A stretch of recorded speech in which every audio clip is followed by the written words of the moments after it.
Shalom, Yasha'Allah.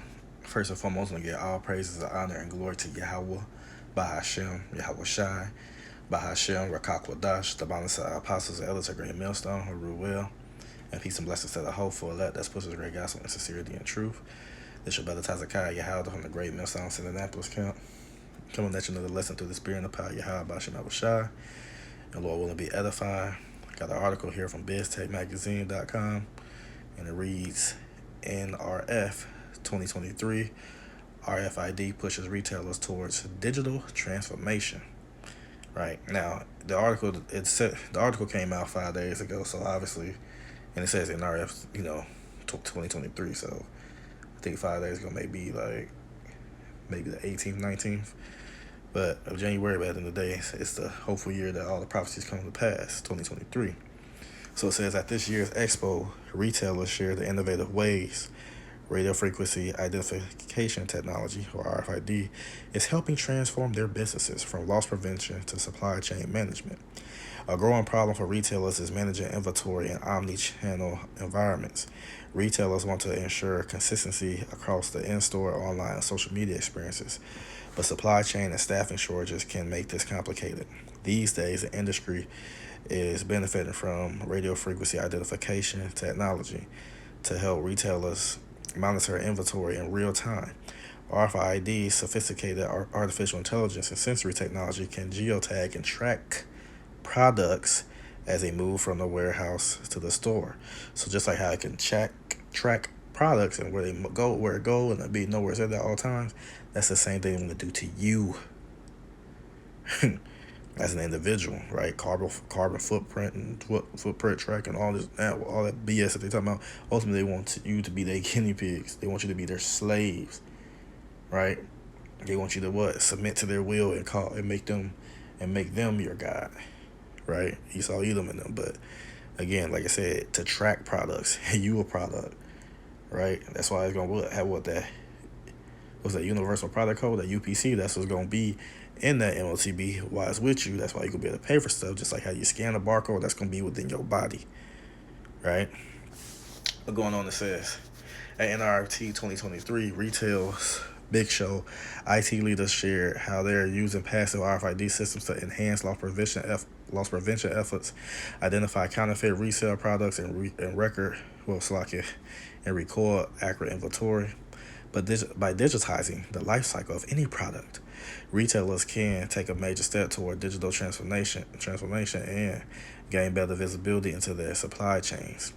While RFID is key to unlocking data insights, we need to recognize that in retail now, data is currency, said Ray Marciano, retail growth and commerce lead at Accenture, in a session on how RFID is driving digital transformation.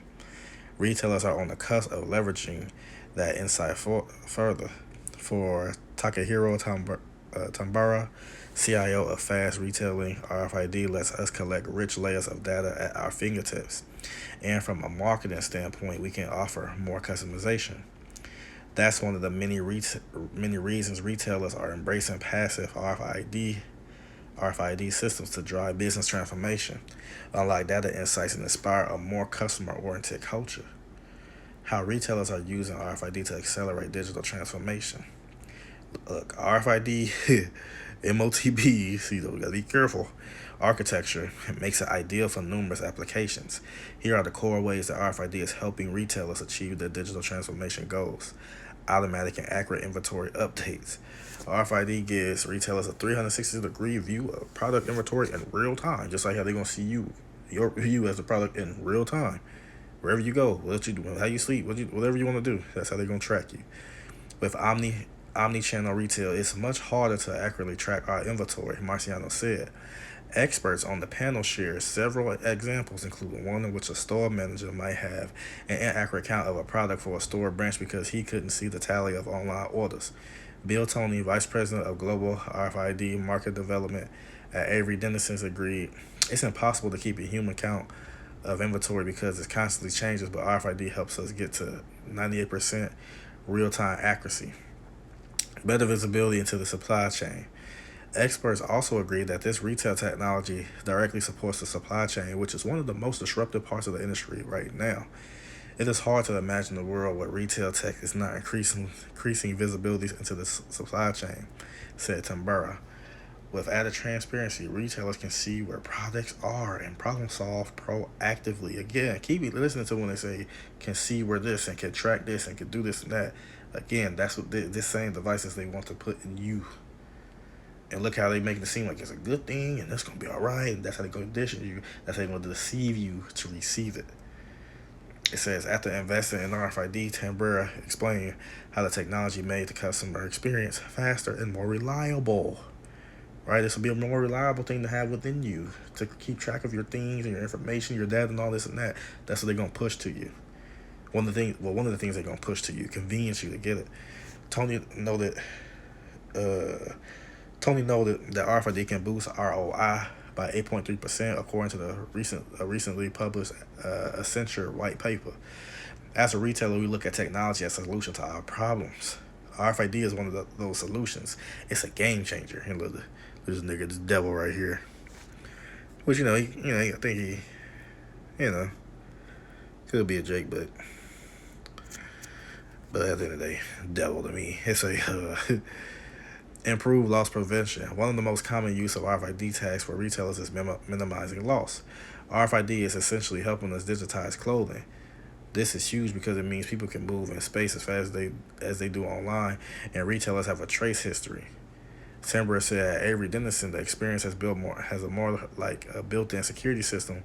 So like I say, like loss prevention. So imagine if you were supposed to be somewhere at a certain time and this and that, but you ain't show up, or say you had to go to court, you had to go to this, or you had to go to this. I don't know, a meeting, an AA meeting, whatever the case may be, or let's say that you committed a crime. And they have a reason that you did it, or a witness came out and said you did it. Guess what? They can just pull you up and track you wherever you're at and come get you. Just imagine that. And then, because it may be, I'm going to just cut it out. Well, it may be put in the place where if you cut it out, you're going to die and bleed to death. So think about that. It says, Bill Toney described how RFID technology keeps an eye on inventory and protects against theft.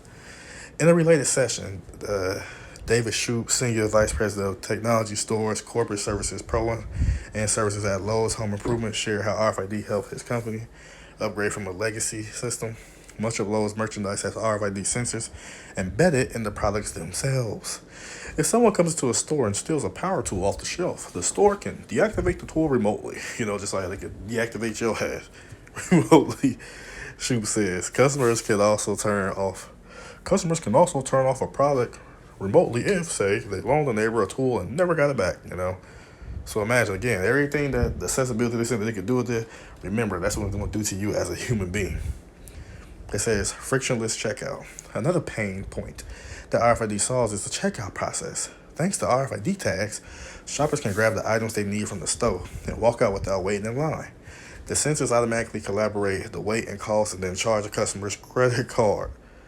So when this device gets put into you ain't got to present a card, this and that. All you got to do is just walk through the sensor and it's going to scan your hand or your forehead or your butt cheek or your big toe, wherever it's at. Right? This can dramatically improve sales because it increases movement in the store. If the experience feels seamless, the customer will make it a positive part of their daily or weekly routine, Tambura said. Identifying counterfeit or resale items. RFID is also helping retailers detect counterfeit or resale items.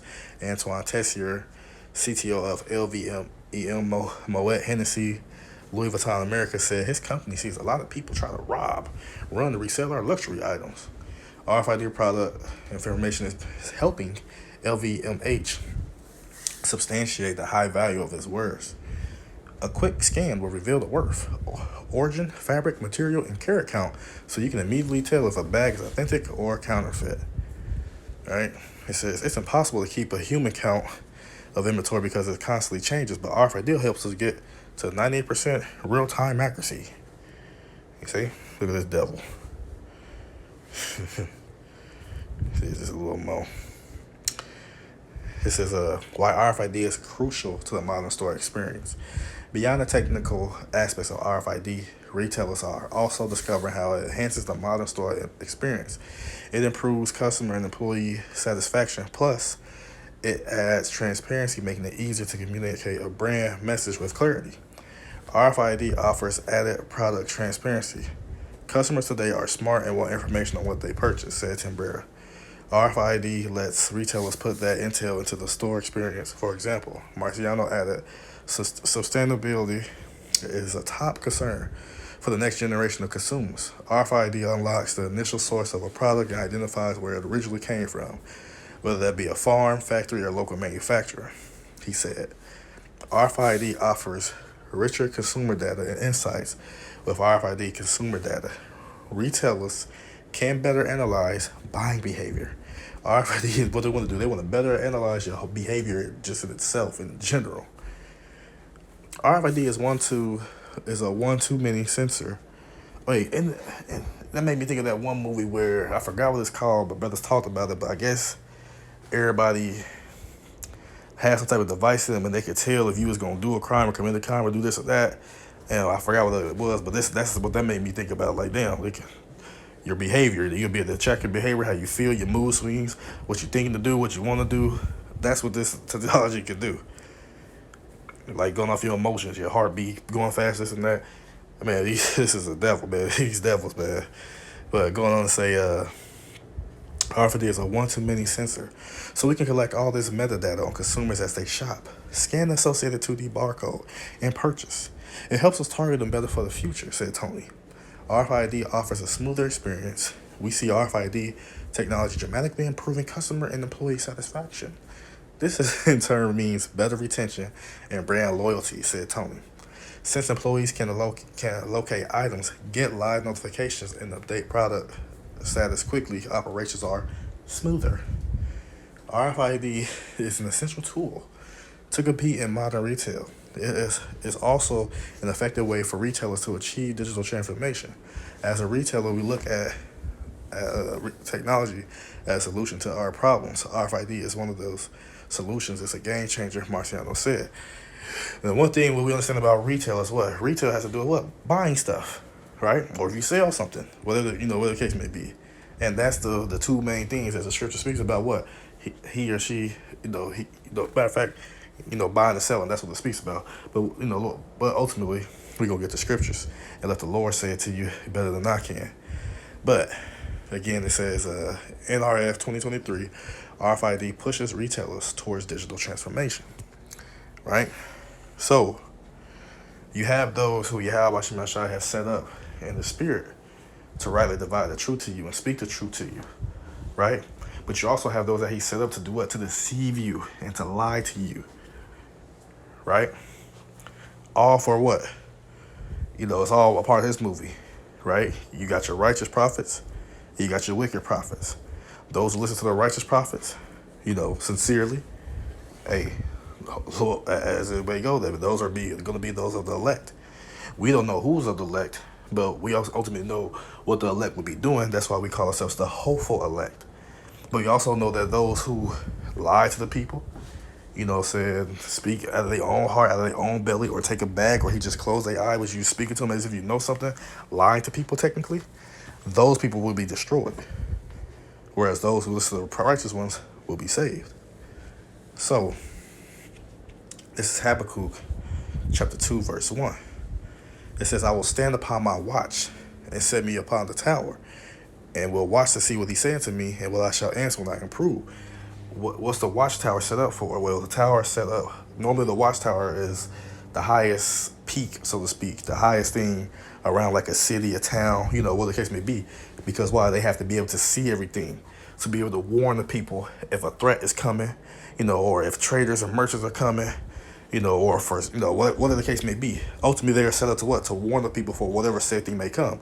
The horn may blow this tune for battle, or this horn may blow this tune for, celebrate, whatever the case may be, merchants, or whatever the case may be. But ultimately, at the end of the day, the job of a watchman is to watch out for the people.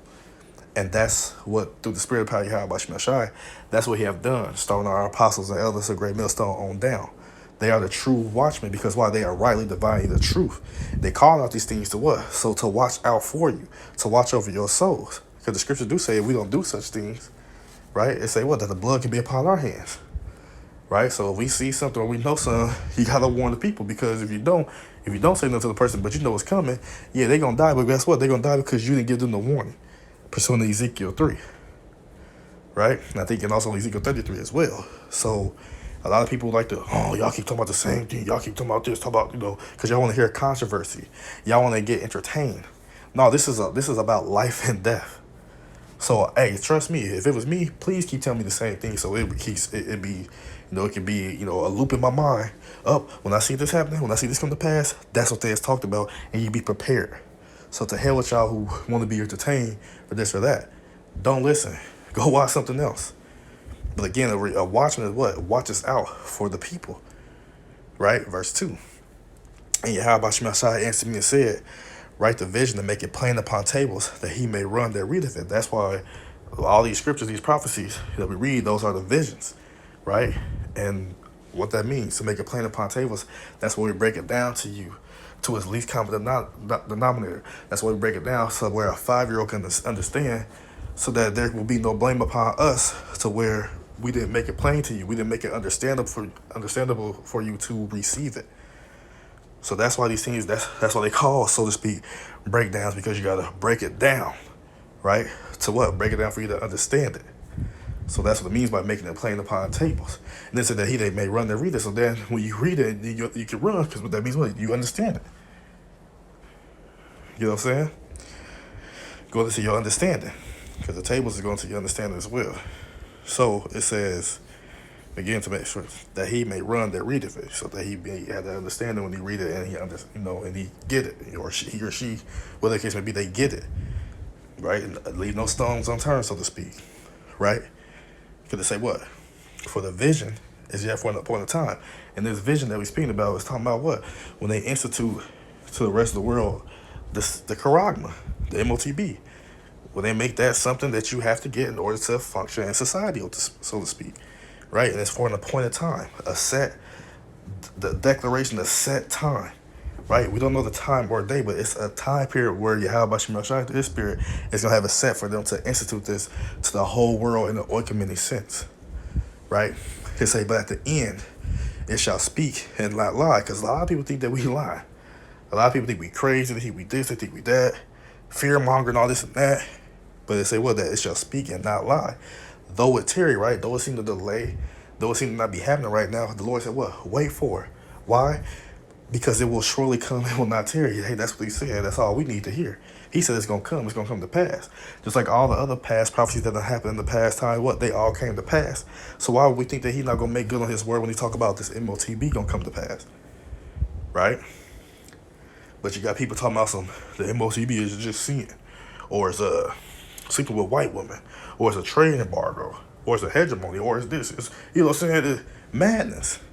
When we can go into the scriptures, and again, like I said, break it down and make it plain upon tables, to break it down to you what it actually says, which what we're going to do right now. Because this wasn't meant to be too long. Just a little update, This is Revelation chapter 13, verse 16. It's saying, he calleth all, both small and great, rich and poor, free and bond. So it don't matter what your status is. It don't matter if you're poor. It don't matter if you're rich. It don't matter if you're famous or you're infamous. Or it don't matter if you're in prison or you're out. It don't matter. He's going to cause all, right, to receive a charagma in their right hand or in their foreheads, right? And it's saying that no man might buy or sell. See, this is telling you, save he that had the charagma. So this is telling you that this is a physical thing. You can't buy this unless you have it. So when you talking about something, well, we gonna need it's sin. So who can pull out sin? Who can pull out a card to say sin on it and buy it? This is of course, sin is what you do as far as your actions, your physical action. But no, like this is an actual physical object that this MOTB is. Like, where's your card? Well, I got sin right here. Or you want to go buy something? Here, my white woman to the side of me. Or here, who the hell can pull a trade and go out their damn pocket? Like, come on now. Who gonna put that in their hand? Who gonna put these things in their right hand and their forehead? Come on now, you gotta look, man. That's why I understand what the apostle said. You just gotta be stupid if you think it's not what we teach. From our apostle elders on down, what we teach still, you gotta be stupid. Took the bag, and ultimately the Lord done blinded you to judge you, right? So say he that had the charagma, because again we gotta be careful what we say, or the name of the beast, or the number of his name. Now, when we go to this term, again, making it plain upon tables, yeah, it's charagma or haragma, however you want to say it. It says what? A scratch or a etching, a stamp. Now, when you see a stamp like that stamp that get on your mail when you send it somewhere, you receive something, is that not a physical thing? Can you not peel that off and move it somewhere and put it where you want to? Is that not an actual object? We're seeing it. I'm like, well, can you not do that with that stamp? So that means what? It's a physical thing, right? And you can put that stamp wherever you want to, just like how they can put that stamp or that charagma wherever they want to within your body. Because we'll say as a badge of servitude. It's not a badge, a physical thing that you see on somebody's body. When the police walk up, don't you see they badge on them? When the firefighters walk up, don't you see they badge on them? Don't you go clock into the work? Don't you got a badge? Is that not a physical thing that you can see? Right? Or a sculpted image, graven, like a stamp and then print a mark, it will say, the mark stamped on the forehead of the right hand as a badge, of the right hand as a badge of the falls of the Antichrist. No. It's many Antichrists. There ain't no nigga that you waiting up to come from underground, with devil horns, red skin, with a 3-piece suit, with a cigar and a cane, no. And he got 66 on the back of his neck with a barcode. And no. And there's many Antichrists. What's an Antichrist? Those who don't believe in this truth of Yahweh Shemel Shai. They are the Antichrist. Right? So say, a thing carved, a sculpture. These are physical things. That's the point we're trying to get that we getting across here, trying to get across here.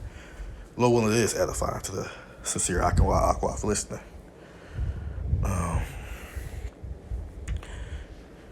And then finish it off here, pretty much, and that's the point on that. We can read this, here is wisdom, let him that have understanding. So you got to have understanding to understand this. That's what I say, with all thy getting, get understanding. Don't go off your own heart. It has to be taught to you. And then also you got to pray and fast, whatever you can do for the Lord to open your mind up to receive it. Let him that have understanding count the number of the beast, for the number of a man, his number is 600, 6,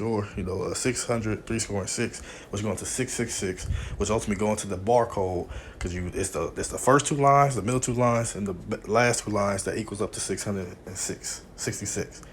And Barakatah Yahweh Shemel Shai. I know I missed the 441, but we got 444 right there. All praise to Yahweh Shemel Shai. It was all shown in the video anyway. It's all through the spirit. But yeah, that's ultimately going to what that universal product code, that 66, that universal product code that's going to be on your MOTB, so that'll allow you to be able to buy and sell. Okay. But you got people who say, well, we can get it because it's sin, so we can repent from it. Okay. Well, this is what the Lord got to say. It is a sin. Don't get me wrong. It is a sin to take it, but it's not sin. That is what it is, right? This is Revelation chapter 14, verse 9. And the third angel followed, saying with a loud voice, if any man worship the beast in his image and receive his charagma in his forehead or in his hand. Right, you worship the beast. You worship his ways. You worship his ways of life, his doctrine, his philosophies, the things that he called is right. You worship with that. You down with that. That's you worshiping the beast, because you down with any of his ideals. You okay with society, how he want to run this and that, everything that this man put forth out there, and yeah, that's right. We good with that. You are worshiping the beast, and then also then he has that MOTB for you to receive. That's going to be that ultimate declaration that you serving him and you calling Esau Edom your God and not Yahweh Shemel Shai speaking to you Israelites, right? So if any man worship the beast in his image and receive his charagma in his forehead or in his hand, it says the same shall drink of the wine of the wrath of Yahweh Shemel Shai, which is poured out without mixture into the cup of the indignation. Say, if you receive this, you're going to be you're going to receive the wrath of Yahweh Shemel Shai. And he shall be tormented with fire and brimstones in the presence of the holy Lamb, angels, in the presence of the Lamb. When you take that, just know you are going to die. There's no salvation for you. It didn't say But if you take it out, you could good. No, say if you receive it, if any man, if you get, and woman too, if anybody receive this or worship it, whatever, but you receive it, man, look, because if you down the system, then you gonna be down with taking it anyway. Man, they say you're gonna be tormented with fire and brimstone. You're gonna get hit with contrary laser beams. You're gonna get hit with thermonuclear warheads if you last up until that point. You are going to die. You will not be saying, no, Lord, please, I didn't mean to, sorry. No, you're going to die. Point blank, period. And we can leave it right there. So, hey, but you got people who don't believe it. Man, look, Lord don't care if you believe. Look, Romans 3:3. For what is some to not believe, right? Oh, I don't believe what you're talking about. It's not no RFID, little C hip. It's not that. That's ludicrous. What are you guys talking about? Crazy, right? For what was something I believe, shall their unbelief, right? So just because you don't believe, shall your unbelief make the faith of the Most High without faith? Since your little simple ass don't believe, that doesn't mean the faith, the truth, the Lord, everything. All that's just you just delete it. You just cast it off. It's just irrelevant. It's not valid. Verse 4. God forbid, stupid. Don't matter if you believe or not. As a matter of fact, keep that same energy. Because you're going to catch a missile. Like, as Apostle Hart said, you're going to catch a missile. Like I said, you're going to catch it like a punt. Hit you right in your damn chest. God forbid, yea, let the Most High be true. But every man a liar, as it is written, that thou mightest be justified in thy sayings, and mightest overcome when thou art judged. This is how we justify what we saying, and how we gonna overcome, because while we using the words of our Heavenly Father, Yahweh Bashim Shai, this is His words. That's what y'all forget. Y'all look at us like, oh, y'all just men, y'all just this, y'all niggas, y'all this and that. But guess what? These are the words of Yahweh Bashim Shai, who you so-called say you believe in. So at the end of the day, we gonna be justified. Because while we using His words and not our own, we telling you the truth of the whole matter, and not lies as men tell you. But at the end of the day, for some people, they just not gonna get it, and this was gonna happen. This when you are gonna get it though. This is Isaiah chapter 6 verse 8. Also, I heard the voice of Yahweh Bashim Shai saying, "Whom shall I send, and who will go for us?" Then said, "I, here am I, send me." And that's Isaiah, what a prophet, a man of the Lord. Just like us coming out there through the spirit of power, Yahweh Bashim Shai say what? I believe, therefore I have spoken. I was greatly afflicted. We believe this. That's why we go out and speak it. Ultimately, it's the spirit of the Lord on us to do something, but we believe this, as I can say and speak as a man. That's why we speak on it. That's why we teach on it. Right? That's why we go on the highways and byways, week in and week out, because we believe this, and we know it's true. Verse 9. And he said, go and tell this people, hear ye indeed, but understand not, see you indeed, but perceive not. So we understand that people not going to understand. We understand that people not going to see it. We understand that people not trying to hear our words. Why? Make the heart of this people fat, and make their ears heavy, and shut their eyes, lest they see with their eyes and hear with their ears, understand with their heart, and convert and be healed. Because it's the Lord making them not see it. It's the Lord them not giving them the understanding, letting them not be able to hear the spiritual words. They say, lest they see with their eyes, and that less go into what? If the Spirit get put upon them to have their eyes open.